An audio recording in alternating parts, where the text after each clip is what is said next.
वहीं रुक करते हैं महाराष्ट्र का, जहां महाराष्ट्र में एक बार फिर से कोरोना वायरस महामारी ने यू टर्न ले लिया है। राज्य में एक बार फिर से कोरोना के नए मामलों में बढ़ोतरी देखने को मिल रही है।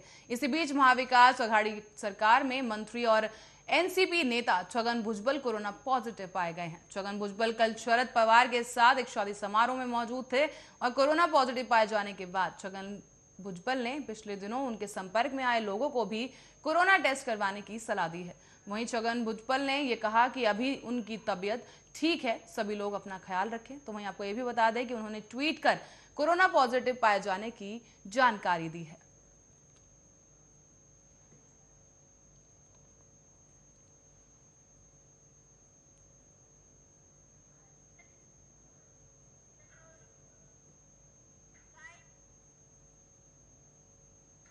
वहीं पश्चिम बंगाल सरकार ने पेट्रोल और डीजल पर कर में 1 रुपए प्रति लीटर की कटौती की घोषणा की है, जो कि 22 फरवरी की आधी रात से लागू हो गई है। तो इसके साथ ही राज्य वित्त मंत्री अमित मिश्रा ने यह भी कहा कि इस कदम से लोगों को ईंधन की कीमतों में हुई वृद्धि से कुछ तो राहत मिलेगी।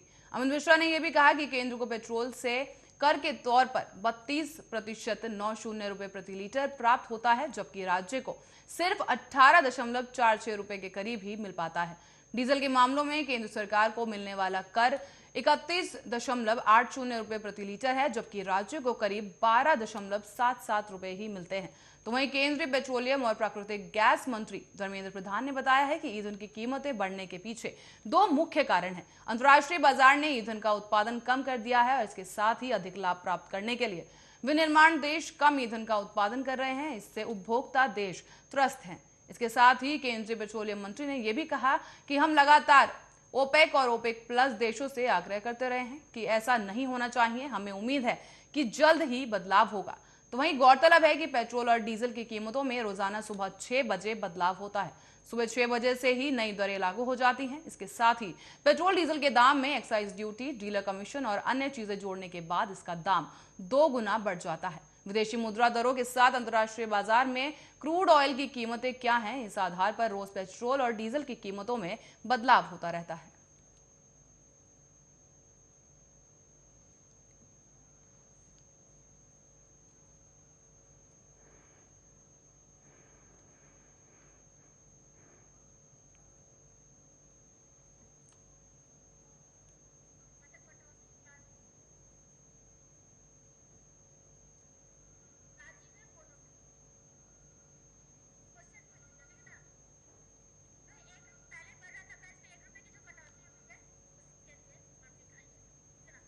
तो वहीं इस बारे में ज्यादा जानकारी के लिए हमारे संवाददाता राजीव जुड़ चुके हैं। राजीव जी, इस तरह की जो कटौती सामने आई है, कहीं ना कहीं लोगों को बड़ी राहत इससे मिली है, क्योंकि लगातार पेट्रोल और डीजल के दाम बढ़ते ही जा रहे थे। तो क्या कुछ प्रतिक्रिया लोगों की सामने आ रही है वहां से? देखिए, बिल्कुल जिस तरीके से लगातार पेट्रोल और डीजल के दाम बढ़ रहे थे, उससे कहीं ना कहीं जनता को परेशानी नजर आ रही थी। पर जनता परेशान होते हुए भी कहीं ना कहीं सरकार से एक उम्मीद की जा रही थी कि सरकार उनके लिए कुछ राहत दे। मगर अब जिस तरीके से कुछ राहत जरूर मिलती नजर आ रही है, क्योंकि जनता अब थोड़ी सी संतुष्ट है। मगर जिस तरीके से बात करें अब जनता की, तो जनता बिल्कुल परेशान है, क्योंकि काम धंधे है नहीं, लोगों के पास बिजनेस नहीं है, जॉब नहीं है और परेशानियां ज्यादा है। मगर जिस तरीके से बात करें घर की रसोई की, तो अर्थव्यवस्था बिल्कुल बिगड़ी हुई है। घर की रसोई की तो कहीं ना कहीं दिक्कत है जरूर, मगर सरकार इसके अंदर कोई बड़ा कदम उठाए ताकि राहत मिल सके। जी तो राजीव तिवारी जी, कहीं ना कहीं जिस तरह से चुनाव जो है होने वाले पश्चिम बंगाल में, तो क्या लगता है कि उसको देखते हुए इस तरह का जो हथकंडा है सरकार की तरफ से अपनाया गया है, वोट बैंक कहीं ना कहीं अपनी तरफ करने के लिए?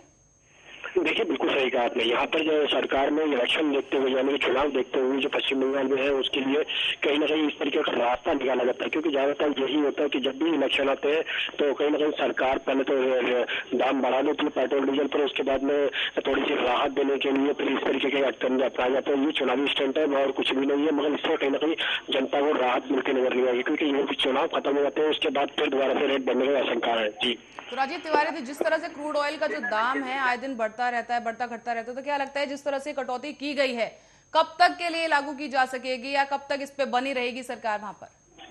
देखिए बिल्कुल भाई, जिस तरीके से लगातार कहीं ना कहीं सरकारें इस तरह के दाम जो इस्तेमाल कर रही है, यानी कि दामों को जो कटौती कर रही है, तो कहीं ना कहीं कुछ राहत तक मिलेगी, मगर लंबे समय तक राहत नहीं मिल सकती है और कहीं ना कहीं जनता फिर दोबारा से परेशान हो सकती है, क्योंकि चुनाव के मद्देनजर रखते हुए इस तरीके के रास्ते निकाले जाते हैं या फिर कहें सीधे सीधे हथकंडे अपनाए जाते हैं। मगर जनता इससे कोई ना कोई राहत मिलनी चाहिए जनता को, मगर जनता अभी राहत नहीं मिल पा रही है। जी तो राजीव जी, क्या लगता है कि जनता ये अपेक्षा कर सकती है कि ये जो दाम जो कम किए गए हैं वो कहीं ना कहीं बने रहेंगे, इसी तरह से उन्हें राहत मिलती रहेगी?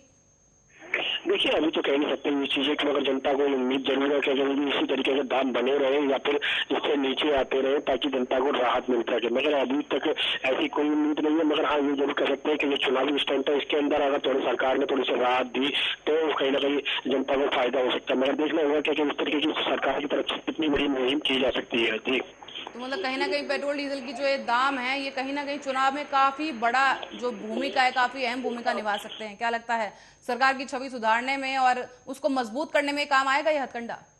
देखिए बिल्कुल सही कहा आपने। यहाँ पर एक चीज समझनी होगी, जिस तरीके से लगातार पेट्रोल डीजल के दाम बढ़ रहे थे तो कहीं ना कहीं सरकार की छवि बिगड़ रही थी, मगर जिस तरीके से अब सरकार ने चुनावी स्टैंड देखते हुए कहीं ना कहीं पेट्रोल और डीजल पे रोक लगाई है, तो कहीं ना कहीं इससे जनता को फायदा होगा। मगर जनता को कहीं ना कहीं तो इतना बड़ा फायदा नहीं हो पाएगा जितना बड़ा होना चाहिए था। मगर जनता कहीं ना कहीं अभी भी समझदार है, क्योंकि उनको भी पता है मगर चुनाव के मद्देनजर रखते हुए इस तरीके के रास्ते अपनाए जाते हैं। मगर जनता को बड़ी राहत चाहिए, मगर वो राहत अभी मिलती नजर नहीं आ रही है, क्योंकि पेट्रोल डीजल के दाम अभी भी लगभग कैसे दिल्ली के अंदर तो कम से कम 90 रुपए पार कर चुका पेट्रोल और लगभग 80 रुपए पार कर चुका है डीजल। तो कहीं ना कहीं दिक्कत जरूर है। बेशक दामों में रोक लगाई गई है मगर कटौती अभी भी नहीं की गई है। जी जी, तो राजीव जी, जो नई दर है ये पूरे पश्चिम बंगाल में लागू कर दी गई है या कुछ कुछ जगह पर ही लागू की गई है अभी तक? बात करें पश्चिम बंगाल की तो पश्चिम बंगाल में जरूर लागू कर दी गई है, मगर अभी और जगहों पर करनी होगी, क्योंकि जिस तरीके से लगातार पश्चिम बंगाल के चुनाव है तो उसके मद्देनजर रखते हुए सरकार ने इतना बड़ा कदम उठाया। मगर सरकार अभी और राज्यों के बारे में सोचे ताकि और जनता भी कहीं ना कहीं राहत मिल सके जनता को। जी राजीव जी, बहुत बहुत धन्यवाद इस तमाम जानकारी के लिए।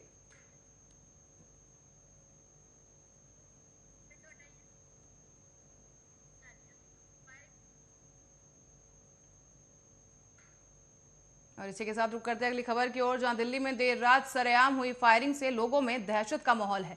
आपको बता दें, एक फाइनेंसर को बदमाशों ने गोलियों से भून दिया है, जिसके बाद घटना के बाद हमलावर मौके से फरार हो गए। इसी बीच पुलिस ने इस पूरे मामले को संज्ञान में लेते हुए छानबीन शुरू कर दी है। और इसके साथ ही बता दें कि बदमाशों ने फाइनेंसर पर 30 राउंड फायरिंग की है, साथ ही 20 गोलियां लगने की वजह से फाइनेंसर की मौके पर ही मौत हो गई। हालांकि अभी मुख्य कारण इसके पीछे पता नहीं चल पाया या ये हमला किसने करवाया, इसकी भी जानकारी अभी तक पुलिस को नहीं मिल पाई है। लेकिन पुलिस ने टीमें गठित करके आरोपियों की तलाश शुरू कर दी है। तो वही पूरा मामला दिल्ली से सामने आया है, जहां पे ताबड़तोड़ फायरिंग एक शख्स पर कर दी गई है, जिसकी वजह से उसकी मौके पर ही मौत हो गई।